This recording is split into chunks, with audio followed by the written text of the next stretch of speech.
Víctor Portela, Head of Investment Strategy and Advisory HSBC México. Es licenciado en Economía por la Universidad Anáhuac y cuenta con una maestría en Finanzas por el Instituto Tecnológico Autónomo de México, ITAM.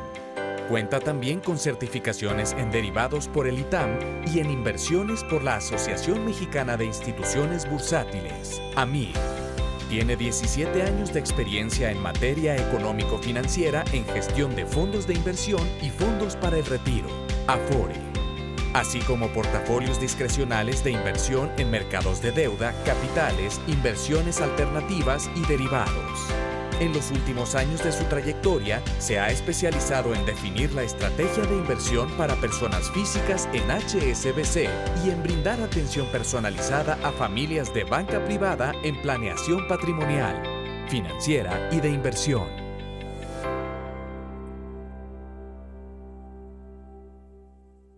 Hola a todos, bienvenidos y muchas gracias por acompañarnos. Hoy tenemos el gusto de celebrar nuestro último webinar del año. Un momento especial para agradecerle su compañía y confianza durante todo este 2025. A lo largo de estos meses hemos compartido análisis, tendencias y reflexiones. Y hoy cerramos el año con una sesión muy especial para mirar hacia adelante y descubrir las oportunidades que traerá 2026. Gracias por formar parte de nuestra comunidad. Como siempre, llevaremos un webinar que tratará con nuestro ponente unos 40 minutos de exposición y en ese tiempo les pido por favor que si tienen alguna pregunta nos ayuden a ponerlas dentro del chat que está en la plataforma para que al final de la exposición podamos regresar con las preguntas y que nuestro expositor con gusto nos estará contestando. Pues sin mucho preámbulo, muchas gracias por estar con nosotros y empezamos. Como bien saben, nuestro invitado de hoy, ¿no? Para cerrar bien el año, ¿no? De qué mejor forma podríamos cerrar. Es alguien que ustedes ya conocen y es bien querido por todos estos webinars que hemos tenido por nuestros clientes. Nuestro invitado es Enrique Quintana. Enrique Quintana es vicepresidente y director general editorial del Financiero. Desde 1988 publica diariamente la columna Coordenadas, dedicada a temas económicos, financieros y políticos. Participa en la conducción de programas La Silla Roja y Al Cierre, que se transmiten en el Financiero Bloomberg Televisión. Comenta diariamente en el noticiero radiofónico Así las Cosas de XCW. La revista Líderes lo incluyó en 2023 por séptima ocasión consecutiva como uno de los 300 mexicanos más influyentes. Es licenciado en Economía por la UNAM y tiene estudios de maestría por la misma universidad. Actualmente se desempeña como presidente del Consejo Consultivo y de Promoción del Programa de Economía de la Universidad Panamericana. Pues sin mucho preámbulo, Enrique, un gusto tenerte aquí con nosotros como siempre. La verdad es que hemos tenido un cierre de año entretenido, así como fue el inicio, ¿no? Y con datos buenos y malos y temas en Estados Unidos, como siempre. Así que vas a tener mucho que podernos platicar y decirnos cómo podemos ver este 2026 adelante. Bienvenido, Enrique. Muchas gracias por estar con nosotros y con nuestros clientes. Muchas gracias, Víctor. Qué gusto estar nuevamente con esta audiencia, que sin duda es la mejor de México, de muchas personas informadas, muchas personas interesadas en lo que pueda pasar con la economía mexicana, con la economía global para el año 2026. Ojalá supiéramos, Víctor, cómo viene. Mira, yo saqué mi bola de cristal y la froté y no me quiso responder. Está tan confuso, tan nebuloso el panorama que realmente es todo un desafío establecer cuáles son las perspectivas que vienen. Sin embargo, se pueden trazar algunas grandes líneas que nos permitan identificar hacia dónde vamos el próximo año. 2026, sin duda, es un año en el cual hay una incertidumbre enorme. Ya la tuvimos en 2025, pero se reproduce en 2026, a pesar de que haya algunas interrogantes que ya se hayan respondido. Mira, comienzo con la perspectiva global. Esta diapositiva que ustedes ven, ya más o menos conocida, define cómo estaba el mundo en el año 2000 en materia comercial y cómo sigue en 2024, para el año completo. Todavía no tenemos las cifras definitivas del 2025, pero claramente ven en color naranja el conjunto de países que tenían a China como su principal socio comercial. Vean ustedes en el mapa inicial, el del año 2000, que eran algunos de Asia, algunos de África, muy pocos en otras latitudes. Y luego bajen hacia el 2024 y vean ustedes cómo China prácticamente colonizó el globo. Toda Asia, toda África, buena parte de Europa, casi toda América Latina ya tienen a China como su principal socio comercial. Este es el gran telón de fondo que explica los cambios que hemos visto en este año y que van a tener todavía enormes repercusiones en los meses que vienen, en el arranque de 2026 y más allá. En Estados Unidos, obviamente, hubo una respuesta ante esta enorme presencia de China. El presidente Trump, que llegó al gobierno en enero de este año, redefinió la política comercial de los Estados Unidos como no se había visto en los últimos 90 años. En el gráfico que ustedes ven en la pantalla está en el muy largo plazo, desde el siglo XIX hasta la fecha, el nivel promedio de aranceles que aplica a Estados Unidos, es decir, los impuestos a las importaciones. Y pueden ver ustedes que el nivel que tiene actualmente, un promedio por ahí del 17%, es el más alto desde el año 1934. Es decir, en casi 90 años no habíamos visto un nivel de proteccionismo, de cierre de la economía norteamericana como el que estamos viendo en la actualidad. Eso redefine las relaciones comerciales a nivel global. Obviamente no es parejo. Tenemos una circunstancia diversa donde hay grupos de países y países a los que se les aplica un arancel más alto, otros a los que se les aplica un arancel más bajo. Entre ellos, México. México, principal socio comercial de los Estados Unidos, tiene también uno de los aranceles más bajos que en este momento está aplicando la administración del presidente Trump. Y eso nos ofrece una oportunidad que eventualmente, si la aprovechamos, podría permitir a México convertirnos todavía en un proveedor más importante de los Estados Unidos. Y con ello, y esto es lo más importante, generar inversión, empleo y bienestar en nuestro país. E insisto, siempre y cuando la aprovechemos. En la Universidad de Yale, a través de su agencia The Budget Lab, una institución que analiza cuál es el impacto del comercio internacional sobre las variables económicas, ha analizado cuál es el efecto del gran conjunto de aranceles que está aplicando Estados Unidos. Y vean ustedes, el país que más va a perder por la aplicación de aranceles es ni más ni menos que Estados Unidos. Es obvio, porque los aranceles no los pagan los exportadores, los pagan los importadores y al final de cuentas los van a pagar los consumidores norteamericanos. Por este diferencial que comentábamos, el país que tiene la mayor ventaja en este nuevo cuadro arancelario es México. Ahí lo ven ustedes en la gráfica. Tendremos algunas décimas de punto porcentual de crecimiento adicional en nuestra economía si prevalece a lo largo de esta década este arreglo arancelario.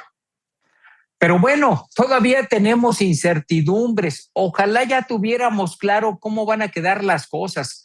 Sin embargo, el presidente Trump a veces va para un lado, a veces va para otro.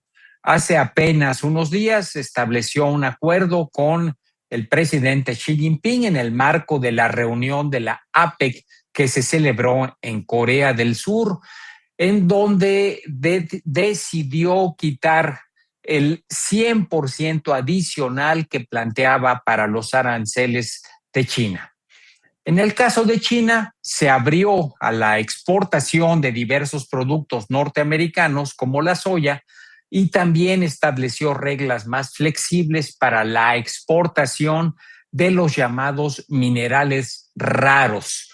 Este conjunto de sustancias que son indispensables para la producción de elementos de la tecnología y de la industria militar, entre otras cosas. Ojalá tuviéramos predecibilidad. Sin embargo, sabemos que con el presidente Trump, pues las cosas son completamente inciertas. Sin embargo, más allá de este arreglo, lo que ya hemos podido observar en los últimos meses es cómo se ha caído el volumen de importaciones de Estados Unidos que proviene de China. Es decir, claramente ya hay un desacoplamiento, una ruptura entre China como proveedor de productos para los Estados Unidos y la principal economía del mundo. Una segunda nota. ¿Quién va a llenar ese espacio que están dejando los chinos? Ahí nuevamente subrayamos, hay una oportunidad muy importante para México si es que la sabemos aprovechar. ¿Cuál es el efecto que han tenido los aranceles en Estados Unidos? Bueno, nos ha sorprendido a todos, incluyendo a la Reserva Federal, al gobierno norteamericano, a los mayores expertos que anticipaban que con los aranceles se caería la producción en los Estados Unidos. No ha sucedido. Sigue, ahí ven ustedes en el gráfico, sigue creciendo la producción industrial y ha repuntado respecto al año pasado. Igualmente, si vemos el nivel de precios, se pensaba, si los aranceles los pagan los importadores de Estados Unidos y luego se los repercuten a los consumidores de ese país, lo que tendremos es una inflación que se va para arriba.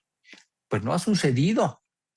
Sí ha habido un incremento de los precios, pero nada dramático, más o menos en las líneas de lo que habíamos tenido en los meses anteriores. La única variable que sí ha cambiado de manera relevante es la creación de empleos. Vean ustedes en ese gráfico cuál es el nivel mes a mes en el cual se han generado nuevos empleos y pueden observar cómo hay menos y menos empleos adicionales que la economía norteamericana está sumando a su actividad productiva. Algunos dicen que esto es apenas el indicio de lo que eventualmente pueda pasar en el futuro. Y es cierto porque hay elementos que han limitado el impacto de los aranceles. ¿Qué ha ocurrido?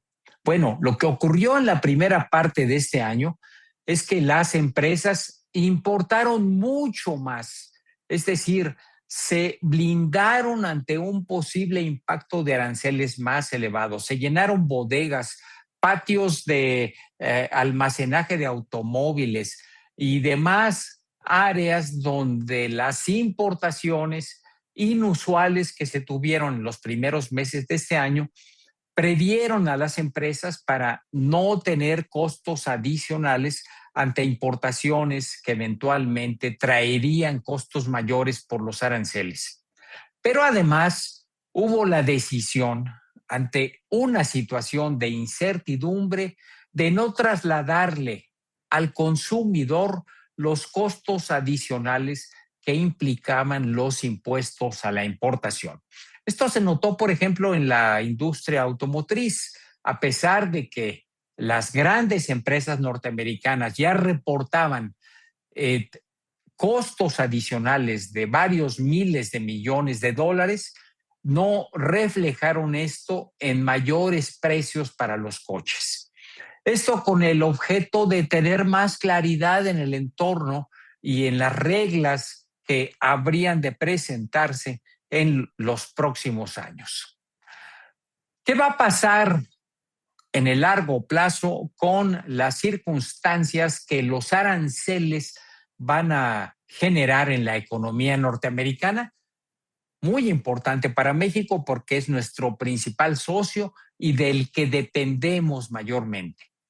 Ahí tienen ustedes en este gráfico diferentes estimaciones respecto al crecimiento de los Estados Unidos y vemos que eventualmente, tanto en este año como en el 2026, tendremos una desaceleración. Pero prácticamente nadie estima una recesión como producto de los aranceles. Podría derivar de otros factores financieros, ahora los conversamos, pero en el caso del impacto de los aranceles y sorpresivamente para la gran mayoría de los expertos y analistas, no se percibe que el costo adicional de las importaciones que realizan los Estados Unidos vaya a pegarle de manera crítica a la actividad económica en Norteamérica. Hay otras variables en Estados Unidos. Una de ellas, fundamental, pues son las tasas de interés. Allí tienen el camino que han seguido las decisiones de la Reserva Federal, del Banco Central de los Estados Unidos respecto a la tasa de referencia, a la tasa objetivo de fondos federales. Y después de un cierto tiempo, ahí ven ustedes en la última parte del gráfico, hubo un tiempo en el que estuvo plano. En las últimas dos ocasiones hubo una baja de 25 puntos base, un cuarto de punto, y se estima que para el mes de diciembre tendremos otra baja más, derivada particularmente de que la Reserva Federal está viendo un freno en la generación de empleos y no está anticipando mayores presiones en la inflación. Esto eventualmente también tiene repercusiones en México porque vamos a ver adelante, ha determinado en cierta medida el camino que ha tomado la autoridad monetaria mexicana. Y hablando de esto, ya dejemos por un momento a Estados Unidos y aterricemos en las perspectivas de la economía de nuestro país. Bueno, así se ve. Si vemos este indicador, que es el que nos da el paso de la actividad económica, el indicador general, el indicador global de la actividad económica, allí lo ven ustedes y ven que desde hace varios meses tiene una varianza en donde hay o crecimientos muy pequeños, esa gráfica, esa línea horizontal es cero, o bien está en negativo. De hecho, hay que recordar que el Producto Interno Bruto del segundo trimestre del año fue negativo. Bajó la economía en el segundo trimestre del año. Estamos esperando qué pasa con las cifras del tercer trimestre. También hemos observado cómo los grandes pronósticos de la economía están anticipando un crecimiento para este año de 0.6%. El consenso derivado de las encuestas que realizan, por ejemplo, el Banco de México u otras organizaciones, muestra que si nos va bien, creceremos menos del 1%. Es decir, en términos prácticos, tendremos un año de estancamiento en este 2025 y para el 2026 apenas un crecimiento que andará por ahí del 1.4, 1.5%. Tendremos 2 años ya con la nueva administración bastante difíciles para la economía. No es inusual.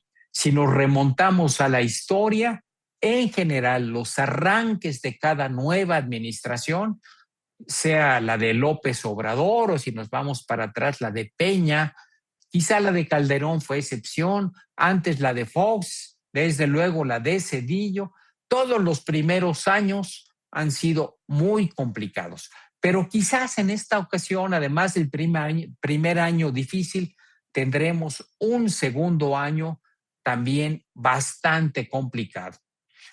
Sin embargo, si hacemos una radiografía de la economía, es decir, no nos limitamos a ver el entorno global, sino diseccionamos, encontramos, por ejemplo, que el consumo privado no se ha caído, ya no ha crecido. Algunos segmentos todavía tienen fuerza, por ejemplo, como la compra de automóviles, que sigue aumentando sorpresivamente. Sin embargo, los últimos indicadores, ayer, por ejemplo, se dieron los de la Asociación Nacional de Tiendas de Autoservicio y Departamentales, donde en términos reales al mes de octubre tienen una cifra de -1. Entonces, en realidad el consumo no se ha derrumbado, sigue más o menos en niveles estables, pero no está creciendo. Las exportaciones, particularmente las de manufacturas, tienen otro comportamiento diferente. Van para arriba. Y van para arriba porque México se ha convertido en un país de muy alta competitividad y productividad. Hay que hacer también una radiografía en este tipo de variables.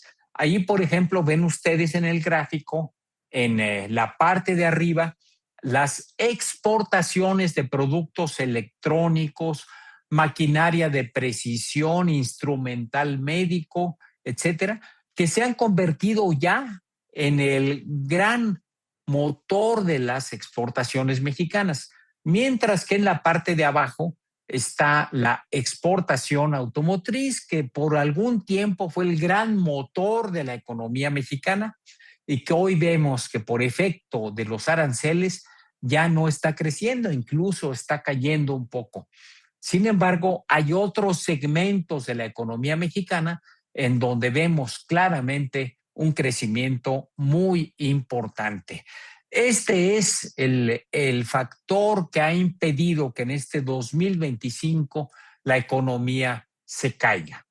Porque otra de las variables muy relevantes, que es la inversión, esa sí va claramente para abajo. Hay una caída importante. El último dato que tuvimos apenas hace algunos días es un descenso de alrededor de 6% respecto al año pasado. ¿De qué estamos hablando? De la inversión, de la construcción de plantas, de la compra de maquinaria, del desarrollo de proyectos de obra pública. Todo esto se ha caído. Y también tenemos una diferencia importante según el tipo de inversión. La gráfica de arriba corresponde a la inversión privada, la que realizan los empresarios del sector privado, donde si bien tuvimos una caída, pues se ha mantenido ahí más o menos estable. En la gráfica de abajo ven ustedes la inversión pública, la que realiza el gobierno federal o los gobiernos estatales mayormente. Y ahí ven ustedes un desplome. Terminaron los megaproyectos de la administración anterior, el Tren Maya, los aeropuertos, la refinería de Dos Bocas, y la inversión se desplomó. De hecho, tiene una caída de alrededor de 30% en términos reales y está jalando hacia abajo la actividad económica.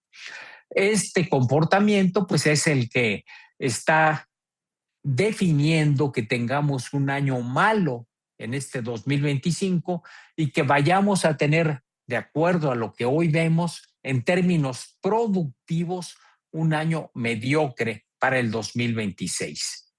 Pero bueno, para ustedes que son clientes de la banca, inversionistas, lo importante no solamente es lo que pasa en el sector productivo, sino también en el ámbito fiscal y en el ámbito financiero. Revisemos un poco del ámbito fiscal. Allí tienen ustedes cómo ve el gobierno federal el futuro, el 2026. Muy optimista para el crecimiento de la economía. Prácticamente ningún analista serio piensa que la economía va a crecer un 2.3% para el próximo año, que es la estimación de la Secretaría de Hacienda. Y en otras variables, las variables financieras, digamos, no estaría tan distante de otros pronósticos. Pero si vemos el desempeño, por ejemplo, la estructura del gasto para 2026, encontramos que hay un crecimiento modesto del gasto público, por lo cual no va a ser un factor de dinamismo de la economía. Y si hacemos una radiografía, si le metemos una lupa al gasto público, encontramos que si, por ejemplo, ustedes tienen negocios en el ámbito ferroviario, pues a lo mejor les va bien porque hay muchos proyectos que tienen que ver con trenes. O si toman el riesgo de ser proveedores de Pemex, y perdón, ironizo un poco de toman el riesgo porque pues hay mucha inversión y mucho gasto de Pemex, pero ya saben ustedes que para cobrarle a la petrolera cuesta trabajo. Bueno, son más de 250,000 millones de pesos que Pemex va a invertir en 2026. Pero aún con esto, no regresaremos a los niveles de inversión que tuvimos en 2024 o 2023. Pero donde sí habrá una abundancia de recursos es en los programas sociales. Casi 1 billón de pesos, 1 millón de millones de pesos estará destinado a programas sociales, la mayor parte, más de la mitad, al de adultos mayores, pero esto significa que los hogares tendrán recursos adicionales. Si su negocio está vinculado con consumo, el 2026 tal vez no pinte tan mal.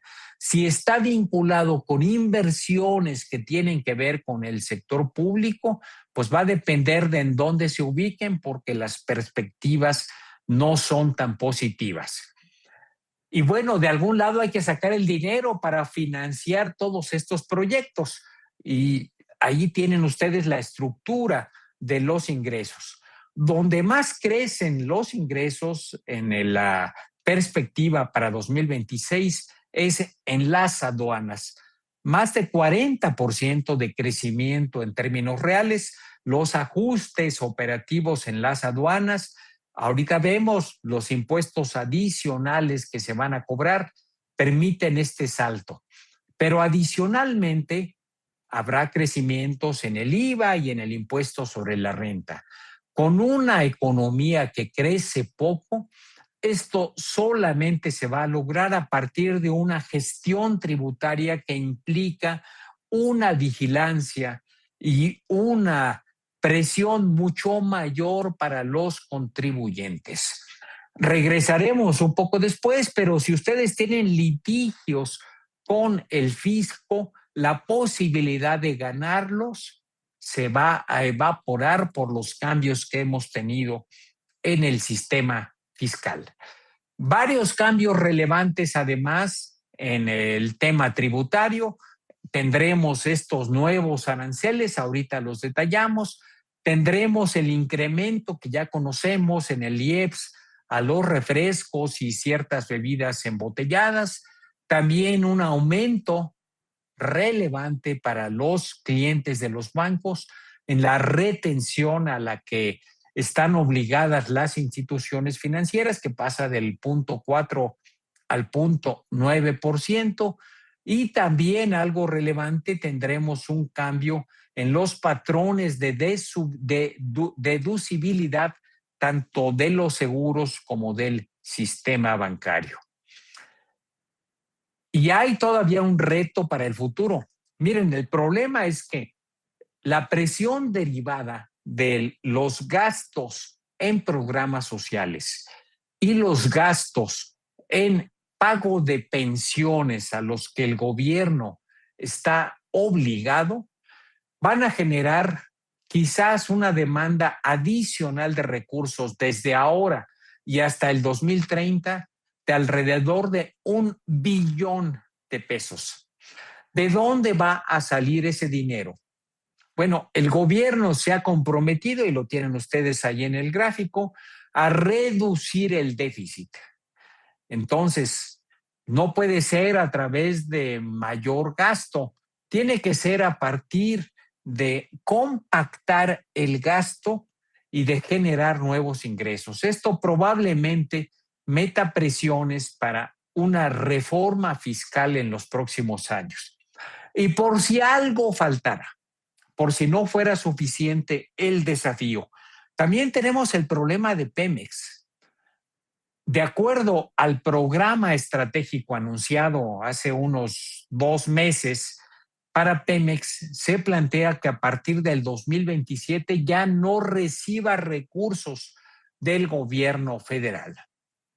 Hay un esquema en el cual se le está apoyando a la reestructura de su deuda, se ha generado un fondo de inversión, pero bueno, se ve muy complicado que Pemex logre darle la vuelta a esta crisis que lleva ya por mucho tiempo.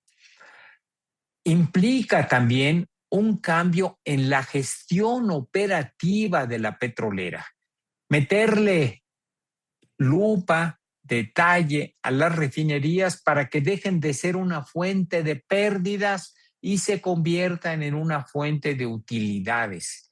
Implica liquidar adeudos con los proveedores. Bueno, actualmente, de acuerdo al último reporte financiero de Pemex, estos ascienden a más de 500,000 millones de pesos, y eso explica que no pueda crecer la producción porque ya no hay privados que den servicio a Pemex. Saben que quién sabe cuándo van a cobrar. Hay muchas dudas. Ojalá nos equivoquemos los escépticos si nos desmienta la gestión de Pemex en términos de propiciar un mejor desempeño de la empresa petrolera. Por eso decía, parece muy difícil que antes de que concluya esta administración no tengamos una reforma fiscal, es decir, un cambio en las reglas del juego en materia de impuestos. Esto no va a ser en el 2026. Normalmente las reformas fiscales no se hacen antes de un año electoral, pero bien podría ser en el segundo semestre del 2027, después de que ocurran las elecciones de diputados y de gobernadores. Algunos elementos más para ver hacia adelante. Variables financieras. Tenemos una de las muy importantes y que aparece en todas las conversaciones económicas, que es el tipo de cambio. Miren, aquí ya se me quedó atrasado por razones técnicas. Tuvimos que cortar el 7 de noviembre, pero hoy tuvimos en algunos ratos del día un nivel de tipo de cambio de 18.26, el más bajo en los últimos 14, 15 meses. ¿Esto significa que el peso está muy fuerte? No necesariamente. Lo que significa es que el dólar está muy débil. Las dudas respecto a la independencia de la Reserva Federal, al crecimiento de la deuda pública del gobierno norteamericano, han generado no solo contra el peso, sino contra muchas monedas, una debilidad del dólar. El hecho de que hoy, a partir de hoy, tengamos una reapertura del gobierno norteamericano a partir de un acuerdo entre los dos partidos, no significa que esto vaya a cambiar. Hay muchas incertidumbres respecto al mediano plazo en torno a la viabilidad financiera de las operaciones del gobierno norteamericano. Y esto debilita al dólar y genera una perspectiva en la cual, si no hay una crisis financiera, quizás tengamos todavía por un tiempo largo un dólar débil y por lo tanto un peso fuerte. Otra de las variables importantes para fijar los parámetros financieros es la inflación. La inflación no ha bajado como hubiéramos querido, pero sin embargo se ha desacelerado y está, digamos, bajo control. En el mes de octubre tuvimos casi 3.6%, todavía le falta algunas décimas para llegar al objetivo del Banco de México. Quizás en el fin de año, por razones estacionales, repunte un poco. Sin embargo, no pareciera ser un tema que en términos macroeconómicos, sí en términos personales y de capacidad adquisitiva puede pegarnos, pero no en términos de una preocupación macroeconómica. Otra variable importante son las tasas de interés. Las tasas de interés han seguido a la baja por un largo tiempo. Ahí ven ustedes esta gráfica. Todos estos escalones a la baja marcan claramente una tendencia descendente. Hace unos días, lo publicamos el lunes pasado en El Financiero, entrevisté a la gobernadora del Banco de México, a Victoria Rodríguez Ceja, y nos anticipó que para el mes de diciembre tendremos casi seguramente una nueva baja en las tasas de interés, lo cual nos implicará cerrar este año en un nivel de 7%, que es mucho menor que el nivel de 11 o poco más de 11 que llegamos a tener. Pero si la comparamos con la inflación, una inflación del 3,5 más o menos, todavía implica 3.5 puntos de tasa real. Entonces, es muy probable que las tasas sigan a la baja, quizás incluso en el año 2026. Que acá hay un tema muy importante. Miren, la bolsa, las bolsas. Aquí tienen los dos índices más importantes de los Estados Unidos, el índice Standard & Poor's y el índice Nasdaq. Han tenido un crecimiento espectacular en los últimos 12 meses. Sin embargo, ese crecimiento ha sido catapultado por las empresas tecnológicas, particularmente por las llamadas 7 magníficas, grandes empresas tecnológicas que le apuntan a la inteligencia artificial. Y hay casos como el de la empresa más valiosa del mundo, Nvidia, que tienen un múltiplo de más de 50 veces entre sus utilidades y el precio de mercado. Y esto ha llevado a algunos a decir, cuidado, porque estamos otra vez, como estuvimos en el año 2000, eventualmente en una burbuja que nos podría reventar. Así que sí, hay que usar esta tendencia, la ganancia de las acciones, pero no ignorar los riesgos que esta coyuntura trae consigo. Teníamos en el pasado también una tendencia creciente espectacular en las ganancias del oro. Sin embargo, ya hemos visto en los últimos meses una baja importante en los precios del metal. La verdad es que el mercado financiero, pues hasta cierto punto es impredecible en el entorno en el que estamos viviendo, con tantas variables que no podemos anticipar, particularmente por las decisiones del presidente de los Estados Unidos. Y una de ellas tiene que ver con algo que nos importa mucho, que es la renegociación del tratado comercial que tenemos con ellos. Ahí tienen ustedes en esta gráfica cuál es la ruta que debiera seguirse si continúan las reglas vigentes. Negociación que comienza el 1 de julio del próximo año. Primero hay que definir si el tratado se extiende o si se define su fin en 2036. Si ocurre lo segundo, tendremos que hacer una revisión anual. Si ocurre lo primero, bueno, habrá muchos más años de certidumbre. Pero más allá de lo que las reglas formales dicen, La verdad es que ya estamos instalados en el proceso de renegociación. Ya los funcionarios de la Secretaría de Economía y los empresarios mexicanos están negociando con sus pares en Estados Unidos y requerimos una estrategia muy hábil, muy cuidadosa, en donde el propósito debe ser preservar la posición ventajosa que hoy tiene México respecto al mercado norteamericano. Y para lograrlo eventualmente hay que tener la habilidad de ceder en algunas cosas. En una negociación, y ustedes si son empresarios o si son profesionistas, saben, no se puede obtener todo a cambio de nada. Si uno quiere obtener ventajas, hay que ceder algunas.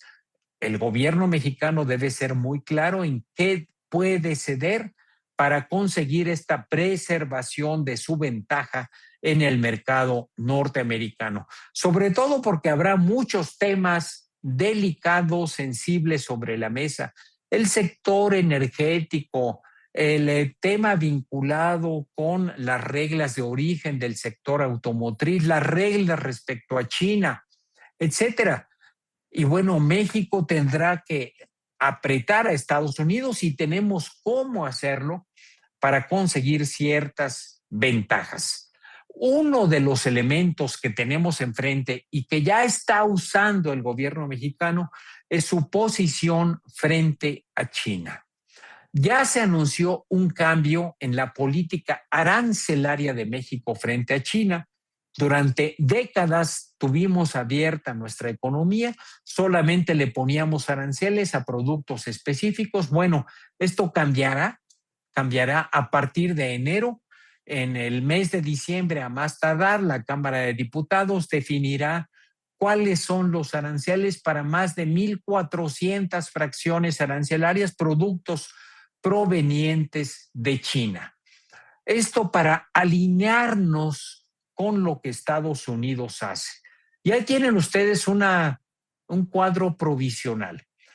Quizá lo más llamativo son los coches, que los hemos visto en todos lados, los coches chinos. Si ustedes tienen un BYD, seguramente muchos de los que nos escuchan tienen esta marca, o un Chang'an, o un Chery, o un MG. Hay un montón. Son más de 20 nuevas marcas chinas en los últimos años. Si prospera esta iniciativa, sería un impuesto de 50% a la importación de estos productos, lo cual pues modifica la relación comercial como parte de una estrategia para reemplazar la proveeduría china y la compra de productos chinos con productos mexicanos como parte del Plan México. Tiene su riesgo y por eso se ha pospuesto su entrada en operación, pero es una apuesta que está haciendo el gobierno mexicano. Para concluir, déjenme trazar 2 o 3 retos y oportunidades si vemos el país en el mediano y largo plazo. Uno de los elementos fundamentales es el reto del crecimiento. En esta gráfica que ustedes ven, segmentamos por lustros para no contaminar por sexenios. Y vean ustedes lo que ha pasado en los últimos años. La capacidad de crecimiento de la economía se nos ha caído. Necesitamos recuperarla, porque si no, ninguna regla, ni la fiscal, ni el Plan México, ni la renegociación va a funcionar si el crecimiento sigue tan bajo. Ese es un primer gran reto.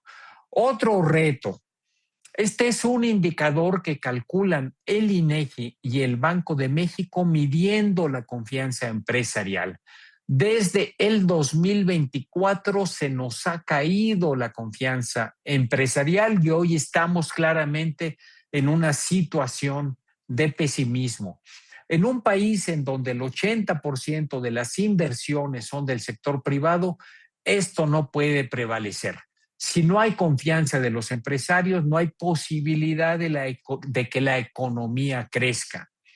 Y bueno, hay reformas que han contribuido a erosionar esta confianza, como la reforma judicial, donde todavía hay muchas interrogantes. Las empresas están viendo qué estrategias seguir para adaptarse al nuevo sistema judicial. Es todo un desafío. Las grandes tienen algunas opciones, las medianas tienen otras, y hay el temor de que podamos tener un sistema donde prevalezca la corrupción. Hay otras reformas como la de la ley de amparo y la reforma en materia arancelaria, que están también significando pues todo un desafío para el futuro. Sin embargo, y miren, pese a todo, y a veces cuesta trabajo entenderlo, los inversionistas extranjeros siguen invirtiendo en México. Hoy tuvimos un equívoco. El gobernador de Nuevo León, Samuel García, dijo que iba a llegar NVIDIA a instalar un centro de datos en Nuevo León. NVIDIA, seguramente algunos saben, es la empresa más valiosa del mundo, es la líder en la producción de chips para la inteligencia artificial. Se desmintió, sin embargo, hay otras empresas que sí van a instalar centros de datos. Hay 22 centros de datos instalándose en México con una inversión extranjera específica para ellos de $9,000 millones.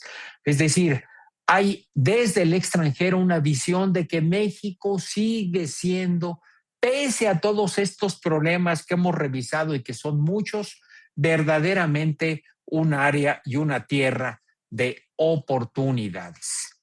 Así que tenemos desafíos y tenemos oportunidades.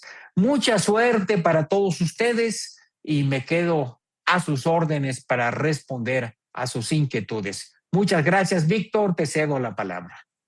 Perfecto, Enrique. Oye, pues muchas cosas nos hablaste, como decías, sí hay una bola de cristal ahí, pero bueno, creo que nos dejas con buenos mensajes. La verdad es que ya me están compartiendo varias preguntas que tiene nuestro auditorio, pero si quieres platico un poco de los productos financieros que tenemos en HSBC antes de regresar con las preguntas, en las que nos organizamos un poco y regresamos contigo, Enrique. Muchísimas gracias. Bueno, como les comentaba dentro de HSBC y platicando mucho, ¿no? O sea, con lo mismo que comentó Enrique, ¿no? En las expectativas de una baja de tasas, que creo que es fundamental tenerlo en cuenta. Tenemos pues varias soluciones, ¿no? Que se pueden acercar a sus necesidades. Una de ellas son los pagarés que tenemos, que en estos últimos meses, sobre todo para términos de aguinaldos, ¿no? Y para este cierre de año tenemos ofertas, la verdad es que muy competitivas, de las mejores del mercado, con ofertas de hasta 120% CETES en pagarés a 60 días, ¿no? Con sus respectivas renovaciones, que creo que puede servir muy bien, ¿no? Tomando en cuenta que, como decía nuestro expositor, las tasas seguirán bajando en el corto plazo y probablemente hasta el año que viene. Entonces, aprovechar las tasas que tenemos actualmente, que son tasas reales positivas, es bastante positivo y bueno, en HSBC tratamos de buscar las mejores ofertas para ustedes. Dentro de ellas, esta de pagarés, ¿no? De hasta 120% CETES. Y para los clientes que quieren tener inversiones mucho más diversificadas, tenemos nuestro portafolio de fondos. Si me ayudan con la siguiente diapositiva. En el portafolio de fondos de fondos de inversión que tenemos cualquier necesidad que quieran cubrir, ¿no? Tenemos fondos de corto plazo como el HSBC D2, tenemos fondos de mediano plazo en instrumentos de deuda, ¿no? Que tienen un poco más de duración, un poco más de volatilidad, pero tienen tasas un poco más altas, como el HSBC DMP. Y de ahí tenemos fondos de más largo plazo, como el fondo DLP o el mismo fondo GOP2, ¿no? Que ya tienen, digamos, que inversiones en tasas de un poco más de largo plazo. Al mismo tiempo tenemos, sobre todo en estos momentos de volatilidad, y como comentábamos, ¿no? En la presentación de todo esto que puede pasar con la negociación del Tratado de Libre Comercio, ¿no? Y qué pasa en Estados Unidos y en México, pero también qué pasa en el mundo. Tenemos fondos que tienen una diversificación importante entre instrumentos de deuda e instrumentos de capitales, comprando acciones, ¿no? E índices, no nada más de México, no nada más de Estados Unidos, sino de países asiáticos, de países europeos, ¿no? Entonces tenemos nuestra familia de fondos multiactivos, donde se tiene una gran diversificación, donde disminuimos el riesgo de las carteras obteniendo un mayor rendimiento, ¿no? Entonces, es importante, creo que voltear a ver estos fondos, sobre todo en el futuro próximo, ¿no? Y como hemos visto estos años que se mantienen con mucha volatilidad.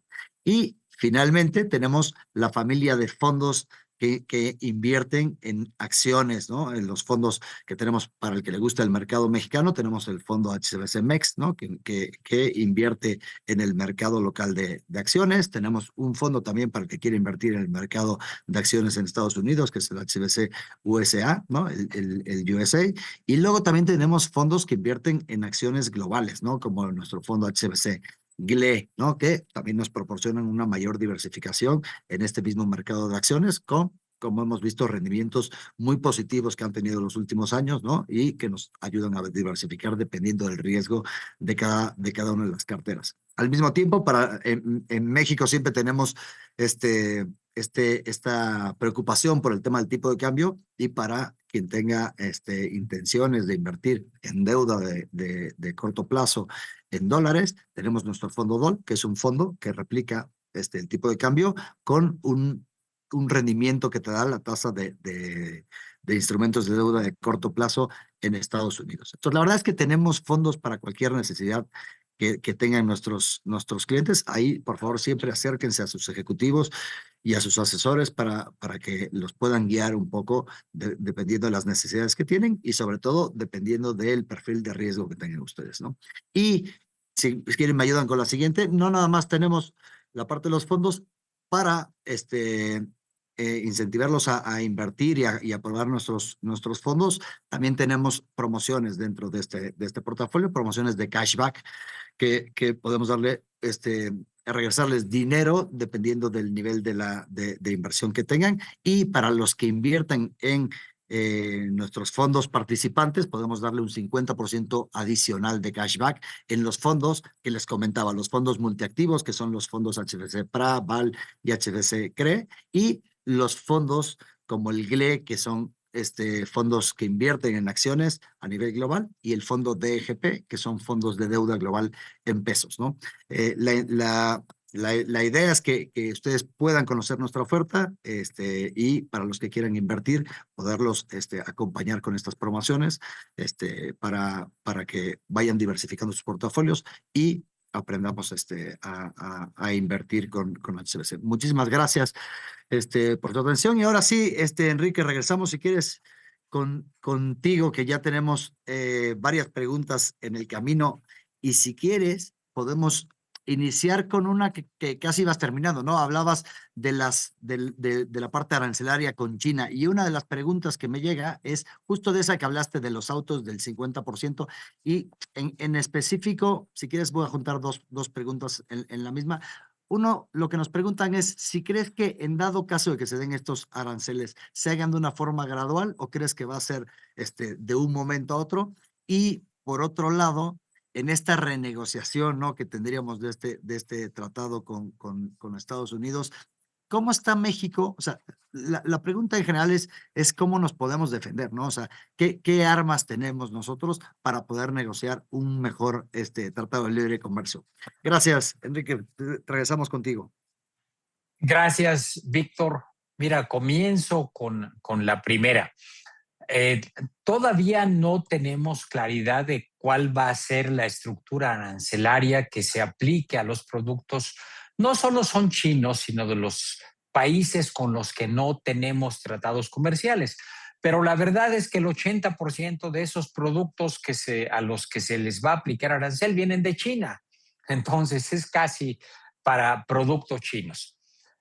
Dudo mucho que sea gradual. Es decir, mi impresión, sabiendo que no tenemos todavía la información cierta, la información definitiva por parte de la autoridad, es que creo que va a ser de golpe. Es decir, si llegara a aplicarse el impuesto de 50% a los automóviles importados de China, va a ser a partir de que se instrumente la medida. De acuerdo a lo que nos han dicho de la Comisión de Economía de la Cámara de Diputados, que es donde está este tema en este momento, sería a partir de enero del año 2026. Así que si alguien quiere comprarse un coche chino, pues a lo mejor le queda un mes y medio antes de que eventualmente le vayan a aplicar un 50% de impuesto. No sabemos si el importador lo va a repercutir, capaz que no, y eventualmente durante algunos meses del 2026 no tenemos un impacto, pero bueno, existe ese riesgo. Entonces sí creo que va a ser una definición de golpe, aunque todavía está en definición y en negociación qué productos y qué porcentajes. De la otra pregunta que me haces, mira, tenemos un montón de palancas. A diferencia del primer periodo de Trump, allá en el año de 2017, 2018, cuando él llega por primera vez a la Casa Blanca, hoy México es un proveedor mucho más importante de Estados Unidos. Y hay un montón de empresas norteamericanas que dependen de México. Y eso se ha visto en lo que algunas agrupaciones norteamericanas, como el Round Table, que agrupa las más importantes empresas de Estados Unidos, o la US Chamber, que agrupa 3 millones de empresas en Estados Unidos, todas ellas han planteado la necesidad de preservar el tratado que tenemos hoy. México tiene un montón de aliados. Hay que mover esas piezas que tenemos en Estados Unidos de manera inteligente para que se conviertan en nuestros abogados frente a la administración Trump, porque es de interés para empresas, para consumidores, para gobiernos, para legisladores que este tratado se preserve. Así que sí tenemos un montón de herramientas. Pero a partir de la semana pasada tenemos todavía más, porque la elección que hubo el martes pasado, no de esta semana, sino de la anterior, debilitó fuertemente a la administración Trump al perder las gobernaturas de Nueva Jersey, de Virginia, al tener una derrota aplastante en la alcaldía de Nueva York y varios temas de referéndum, como en el caso de California. Trump está ahora contra la pared. Entonces, también eso nos da una oportunidad de contar con más aliados que limiten la agresividad de las medidas que quiera aplicar el gobierno norteamericano. Todo, como siempre, va a depender de la habilidad negociadora del gobierno y del sector privado que lo acompaña. Ojalá todos se dejen ayudar, todos tengan la visión abierta para sacarle provecho a esta coyuntura que estamos viviendo, que me parece puede ser favorable para nuestro país, Víctor. De acuerdo, totalmente. Oye, y siguiendo un poco en la parte arancelaria, que veo todavía varias preguntas en ese sentido. Uno pregunta si creemos que este tema arancelario que vemos hoy en día con Trump es algo que vamos a seguir viendo después de su mandato o vemos que es algo puntual aquí. Y esa nos lo ponen también en términos de este comercio, ¿no? Con diferentes países. Hacen una pregunta muy puntual como ¿cuál sería la expectativa de política arancelaria en el sector primario, especialmente en relación con Brasil? Mira, con Brasil, vaya, Brasil le pusieron un impuesto de 50%. Estados Unidos, ahorita si quieres, a lo mejor están pensando en México, pero de Estados Unidos hay un impuesto de 50% que, a pesar de las sonrisas que hubo allá en el camino a Seúl, en la APEC, donde asistió el presidente Lula y también estuvo el presidente Trump, pues no lograron cambiar. Sin embargo, a Brasil no le preocupa tanto Estados Unidos porque su principal socio es China. A Brasil le importa más la relación que ellos tengan con China. Ese es un elemento importante. Respecto a México, sí, eventualmente hay productos a los cuales no lo sabemos, no está clara esa lista, a los cuales México le podría aplicar un arancel mayor al que fija la Organización Mundial de Comercio a los productos de importación que vienen de Brasil. No son tantos en términos macroeconómicos. Nuestra relación comercial con Brasil es bastante débil para lo que podría ser, entonces no tendría una implicación tan grande. Y creo que finalmente todavía tenemos muchas interrogantes en materia arancelaria.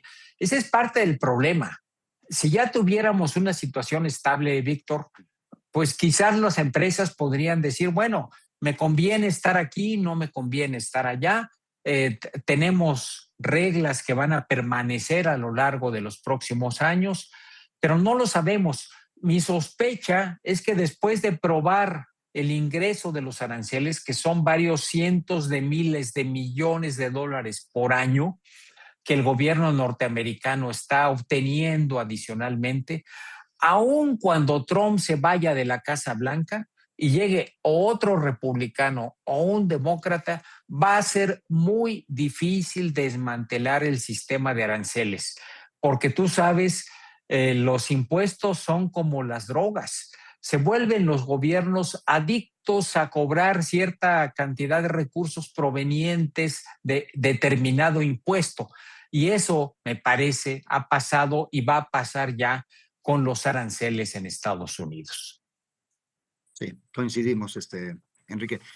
Ahora, si quieres, yéndonos un poco a la parte más local, una de las preguntas que sobre todo que comentaste, ¿no? La retención que hay en inversiones, ¿no? Sobre todo en la distribución de cupones y de instrumentos de deuda que pasa del punto 5 al punto 9, ¿no? Preguntan mucho cómo termina impactando, ¿no? Que creo que al final es algo relevante de cara a los clientes. Sí, claro. Mira, hay dos tipos de impacto.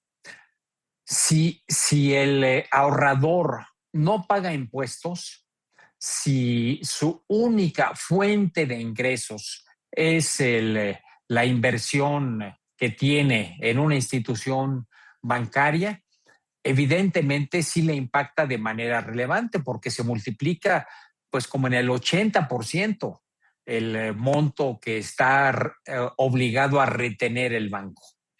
Si el ahorrador tiene otras fuentes de ingreso y paga impuestos por tener otros ingresos, hay que recordar que esa retención es acreditable. Es decir, cuando uno declara los ingresos anuales que ha percibido, incluyendo los derivados de inversiones bancarias, se deduce, se acredita esa parte que ya ha sido retenida por la institución financiera. Es decir, si uno paga impuestos por tener otros ingresos, el impacto puede ser muy limitado o inexistente porque, digamos, ya se va a acreditar respecto a los ingresos totales. Entonces, va a depender mucho de la situación de cada ahorrador, cuál va a ser el impacto. Totalmente de acuerdo. Y eso es fundamental, ¿no? Sobre todo hay que tomarlo en cuenta siempre a la hora de invertir, ¿no? Todo el impacto que traes fiscalmente. En otras, y yo creo que esta siempre hay que abordarla, ¿no? Nos pregunta, ¿no? Hay el tema, hablamos del tema económico, hablamos del tema financiero, pero hay un tema en México que suena mucho, sobre todo a los que vivimos en el país, ¿no? Y es el tema de inseguridad, ¿no? Y habla mucho, este tema de la inseguridad. ¿Cómo nos puede llegar a afectar a nosotros en términos de productividad o en temas adelante? Y hablan también como en temas de extorsión. Y la verdad es que creo que podríamos meter en esta volatilidad lo que ha pasado, ¿no? Con las investigaciones que luego se hacen de Estados Unidos a instituciones en México. ¿Cómo ves todo este panorama en general y cómo nos podría afectar en el país? Mira, sin lugar a dudas, Víctor, es una limitante de la actividad económica. Obviamente, el hecho de que tenga que pagarse un impuesto, entre comillas lo pongo, porque no es un impuesto en sentido estricto, derivado de la inseguridad, que tiene muchos formatos. Un formato es la extorsión, el derecho de piso, al cual montón de empresas, sobre todo pequeñas y medianas en todo el país, está sujeta y que tiene que pagar 20,000 pesos, 30,000, 50,000, 100,000, lo que sea, para poder funcionar, pues obviamente le resta capacidad de tener una posición competitiva, productiva. Otro formato es en el caso de empresas que deciden no pagar y lo que hacen es invertir en seguros, invertir en instalaciones, invertir en tecnología para asegurar que no va a haber robo en sus instalaciones, en los bienes que transporta o incluso que no van a ser sujetos de extorsión sus ejecutivos, etcétera. Todo esto cuesta, sin lugar a dudas, y le resta al país. Eso lo tenemos muy claro. Sin embargo, en México tenemos una impresionante capacidad para adaptarnos. Hay lugares en donde la inseguridad, te hablo por ejemplo del estado de Michoacán, tan actual en las noticias por los asesinatos que se produjeron allí, pero no es nuevo. Esto a lo mejor tuvo un pico, un exceso en las últimas semanas, pero la inseguridad en Michoacán tiene mucho tiempo. Y sin embargo, Michoacán sigue siendo el principal exportador de aguacate a los Estados Unidos. Ya que nos acerquemos en las próximas semanas al Super Bowl, veremos cómo se disparan los cargamentos de aguacate de Michoacán hacia los Estados Unidos.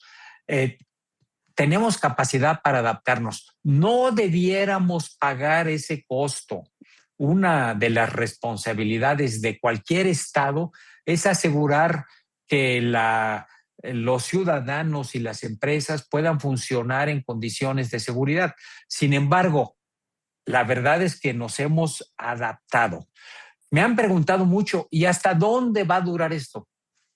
Nadie lo sabe. En verdad, nadie lo sabe. Ojalá yo lo supiera. Pero hace 5 años hubiéramos pensado, no puede estar peor. Si está peor, no va a haber actividad productiva en México. Y está peor. Y seguimos teniendo actividad productiva en México y a muchos les sigue yendo bien a pesar de la inseguridad. Entonces, lamentablemente sí, insisto, es algo que no debiéramos tener y que cada quien está respondiéndole según su lugar y sus recursos, invirtiendo más en tecnología, en instalaciones, en equipo, en recursos humanos, o lamentablemente pagando este impuesto a los delincuentes para que nos dejen trabajar. Pero sí, ojalá no lo tuviéramos, Víctor, sin duda. Totalmente de acuerdo con eso. Oye, en términos un poco más económicos, hablaste mucho de la deuda, ¿no? Y de que aparte incrementamos el gasto y que esto hay que financiarlo de alguna forma, normalmente termina siendo con deuda o con inversión, ¿no? Este tema de la deuda y juntándolo con la otra pregunta que nos viene por aquí es, ¿vemos algún riesgo de que nos terminen bajando nuestra calificación crediticia si seguimos con este nivel de deuda? Yo creo que ahí es mucho la deuda relativa, ¿no? Con otros países iguales. Pero, ¿qué opinas de esto, Enrique? Mira, el riesgo sin lugar a dudas existe, Víctor. Yo creo que sería muy remoto que ocurriera en el año 2026. Me parece que tenemos un esquema fiscal, salvo que una catástrofe ocurra, algo impredecible, ya lo decía yo, que haya un derrumbe global en los mercados bursátiles o algo así. Si no ocurre, me parece que vamos a librar el 2026 de manera razonable. Pero eso no asegura que en 27 o 28 eventualmente no nos alcance el destino. Es decir, que no tengamos una situación fiscal en donde tengamos tanta presión de gasto e insuficiencia de ingresos que las agencias calificadoras no digan, no veo futuro, este gobierno está perdiendo la capacidad de pagar sus deudas de manera razonable y puntual. Entonces, pues le voy a bajar la nota, le voy a bajar la calificación. Sí creo que existe esa posibilidad, ese riesgo. Me parece que en el corto plazo, por lo que vimos en el paquete económico, por lo que hemos observado en la política fiscal hasta ahora, no se va a dar de manera inmediata, no es algo que veamos en los siguientes meses, pero, y aquí nada más agrego, perdón, Víctor, el caso de Pemex va a ser muy relevante. Pemex se comprometió a que no va a necesitar recursos del gobierno federal a partir del 2027. Si llega el 2027 y resulta que, como en este año, se necesita inyectar a Pemex otros 200 o 300 mil millones de dólares, se va a levantar la ceja de los calificadores, de las agencias calificadoras, y van a decir: Pemex no tiene remedio, y esto nos va a generar una presión ya no sobre Pemex, sino sobre la deuda soberana, la deuda del gobierno federal. Creo que el riesgo ahí lo tenemos. Sí, totalmente de acuerdo. Creo que ahí vamos a tener que ser muy disciplinados, ¿no? En llegar a este déficit que nos comprometimos y a no seguir incrementando la deuda, que también va a ayudar un poco, ¿no? La baja de tasas a contener un poco ese gasto que ya teníamos algo programado.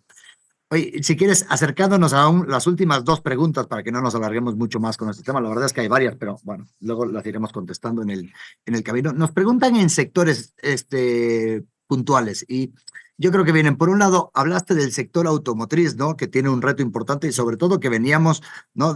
Con un camino muy fuerte y últimamente se ha detenido. Y a esto hay que juntarle lo que estamos viendo que queremos hacer con los automóviles chinos, ¿no? Y las empresas que unas están saliendo, ¿no? Y deberíamos de atraer más inversión. Y el otro, el sector turístico. Y yo la verdad es que el del sector turístico lo sumaría sobre todo a esas entradas de divisas que entran al país y casi sumaría a ese sector la parte de las remesas, ¿no? Que casi no comentamos y que era ya casi que el ingreso más importante del país en los últimos años. ¿Qué nos puedes comentar al respecto, Enrique? Mira, comienzo con el sector del automóvil, Víctor. Es una de las exportaciones que sí ha caído porque tenemos un impuesto, un 25% de base. Se le descuenta luego el componente de partes provenientes de los Estados Unidos, de modo que los coches mexicanos que se exportan a los Estados Unidos están pagando como un 15% de arancel, pero ya pagan un arancel mucho más alto que el gran promedio de la economía mexicana, donde estamos como en 7, pagan más o menos el doble. Y las autopartes también pagan arancel porque hay aranceles, lo vimos ahí en el cuadro, para el acero y para el aluminio, y muchas autopartes llevan acero y aluminio, donde todavía tenemos un costo de 50%. Nos pusieron un arancel de 50% en estos dos productos. Entonces, sí, el sector del automóvil está comprometido. Se necesita que en la renegociación del tratado volvamos a establecer criterios claros que permitan que que era el principal exportador mexicano con mucho, retome nuevamente ese papel. El ecosistema automotriz exporta pues casi 200 mil millones de dólares al año entre automóviles terminados y autopartes. Entonces es muy, muy importante para el país que se cambien las reglas para poder seguir exportando sin los aranceles que hoy nos están pegando. El otro elemento, el sector turístico. Mira, un elemento que está pegándole al sector turístico es el tipo de cambio. Nos hemos convertido en un país caro. Decía yo en la exposición, hoy tuvimos un dólar en algunos ratos de 18.24, el nivel más bajo para el dólar en los últimos 14, 15 meses, 16 meses, por ahí. Entonces, eso encarece el servicio turístico en México y hace que se piense dos veces por parte del canadiense o norteamericano en venir al país. Sin embargo, todavía tenemos una oportunidad de atraer turismo. Por ejemplo, hemos visto cómo ha aumentado el turismo canadiense, porque los canadienses han dejado de viajar a los Estados Unidos. El conflicto entre ambas naciones, a Canadá le pusieron un arancel de 30%. Ese conflicto ha motivado que los canadienses busquen otros destinos y uno de ellos puede ser México. Cancún está lleno de canadienses ahora, más que en el pasado. Entonces, Cancún, la Riviera Nayarita, toda la zona de Baja California, Los Cabos y zonas aledañas se han convertido en centros de éxito turístico. Ojalá podamos contener la inseguridad, sobre todo en Cancún, que es la zona más afectada, que ya le está pegando al flujo turístico.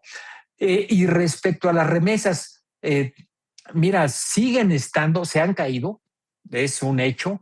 Estábamos en niveles de los 12 meses anteriores, pues ya cercanos a los 65,000 millones de dólares. Estamos ya más bien pegados a los 60,000, pero siguen siendo enormes, siguen siendo un volumen muy importante de recursos que son cruciales para varias millones de familias mexicanas, en estados particularmente que están pues no en su mejor momento. Entonces, creo que nuevamente, salvo que Estados Unidos entre en recesión, de todas maneras, aunque se nos caigan un poco, vamos a tener remesas tal vez de poquito menos de 60,000 millones al cierre de este año, pero seguirán siendo fundamentales. Aún con el tipo de cambio que tenemos ahora, pues estamos hablando de entre 800 y 900 mil millones de pesos, que son una fuente de ingreso para muchísimos mexicanos y que sin ellas la economía mexicana se desfondaría. No tendríamos una base de consumo como la que tenemos si no tuviésemos estas remesas, Víctor. Sí, totalmente de acuerdo. Hoy en día ha sido un sustento fundamental, sobre todo para las familias en este país. Bueno, pues cerrando un poco ya con la última pregunta, nos hablan de la inversión, ¿no? Y hemos visto temas de inversión. La verdad es que habíamos tenido años donde la inversión al menos iba creciendo en términos absolutos, pero últimamente se está deteniendo un poco. Y la pregunta va en qué tenemos que hacer para que esta tendencia cambie, ¿no? Para que podamos tener esa inversión. Mismo hablábamos de que llegamos a estar por arriba de los 30,000 millones en México, cuando a lo mejor un Brasil tiene casi 100,000. ¿Cómo podemos llegar a eso nosotros que estamos al lado de un país como Estados Unidos, que para las empresas, como dices, las empresas extranjeras siguen teniendo confianza en México, quieren entrar? ¿Cómo hacemos para atraerlas y que esa inversión, tanto local como global, pueda seguir llegando al país? Mira, Víctor, la inversión es siempre una decisión de riesgo. Cuando tú construyes una planta, un edificio, un centro de datos, un centro comercial, pues le calculas y le estimas cuál va a ser el desempeño futuro del negocio. Entonces, la inversión siempre depende de cuánta confianza tengas en el futuro de la economía. Si tienes certezas, si tienes certidumbre de que vas a tener un desempeño económico favorable, vas a tener muchos empresarios que deciden invertir. Si tienes muchas dudas, tal vez algunos que no son tan adversos al riesgo, dicen, pues yo le entro con todo y todo. Yo le entro porque veo elementos positivos en la economía mexicana en el largo plazo y estoy dispuesto a correr el riesgo. Pero si logramos bajar el nivel de riesgo y el nivel de incertidumbre, vamos a tener mucha más inversión. ¿Cómo lo bajamos? De dos maneras. Una, no está en nuestras manos, probablemente esté en las manos del gobierno norteamericano. Cuando se quiten las incertidumbres respecto al Tratado de Libre Comercio, respecto a los aranceles, quizás ahí se nos diluya una parte importante de la incertidumbre. Ese es un elemento. Pero otro elemento es la incertidumbre que nos provocamos internamente y que tiene que ver, por ejemplo, con el tema de la reforma judicial, de la reforma del amparo, de los cambios en materia arancelaria, de los cambios fiscales que hemos estado viendo. Si observamos que estos, después de varios meses, no le pegan a la actividad económica, entonces probablemente también tengamos una elevación de la certidumbre. Si percibimos que sí le pegan a la actividad económica, pues quizás la incertidumbre se extienda por un periodo más grande. Una parte de lo que tenemos, de lo que podemos hacer, no está en nuestras manos, más bien no podemos hacer, está en manos de los Estados Unidos. Quizá lo que podemos hacer es una negociación inteligente, como lo señalaba en la exposición. La otra parte sí está en las manos de los mexicanos. Ojalá haya la capacidad para reconsiderar y sobre la base de resultados hacer los ajustes necesarios a las reformas para que el impacto sobre la actividad productiva sea el menor posible. De acuerdo, ojalá el año que viene, ¿no? Empecemos a esclarecer al menos algunos de estos riesgos que estás comentando. Pues perfecto, Enrique, muchísimas gracias.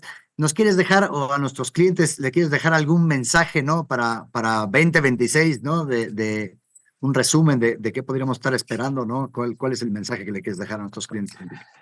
Mira, sí, claro, Víctor, estamos en un mundo, así comenzamos la exposición, estamos en un mundo incierto. Nos cambiaron las reglas del juego en todo, globalmente y nacionalmente. Entonces, estamos expuestos quizá como no lo habíamos estado en años o en décadas, quizás. Y sin embargo, necesitamos preservar nuestro patrimonio, nuestras inversiones, el desempeño de nuestras empresas, nuestros trabajos, y eso va a requerir inteligencia, mucha capacidad para entender el entorno. Ahí hay que estar muy informados y hacer uso de los recursos que tenemos al alcance, asesorarnos, tocar la puerta. A lo mejor nos da flojera ir con nuestro banquero y pedir asesoría. Pensamos que ya le entendemos a todo y podemos tomar las decisiones. Pues quizás hoy no.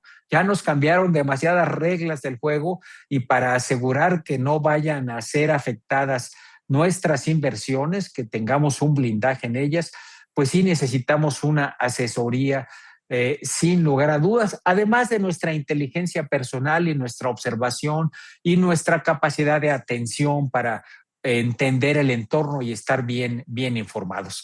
Es el mensaje que yo dejaría, Víctor. Perfecto, pues muchísimas gracias, Enrique. Pues la verdad es que llegamos al final de esta sesión y también al cierre de nuestro ciclo de webinars del año, y no lo pudimos hacer de mejor forma que contigo, Enrique. La verdad es que fue un placer poder moderar contigo este webinar. Es un lujo tenerte a ti con nosotros. Queremos agradecerle a todos nuestros clientes por habernos acompañado en cada webinar de este año, por su interés y por permitirnos seguir creciendo junto con ustedes. Les deseamos, y aparte queremos desearles, ¿no? Acercándonos al final del año, unas felices fiestas y un inicio de año lleno de salud y prosperidad. Nos vemos en 2026 con muchas más experiencias y contenidos con ustedes. Muchísimas gracias por estar con nosotros. Muchas gracias, Enrique. Te deseamos igual a ti. Gracias. Un buen fin de año y un gran 2026. Gracias a todos. Nos vemos el año que viene.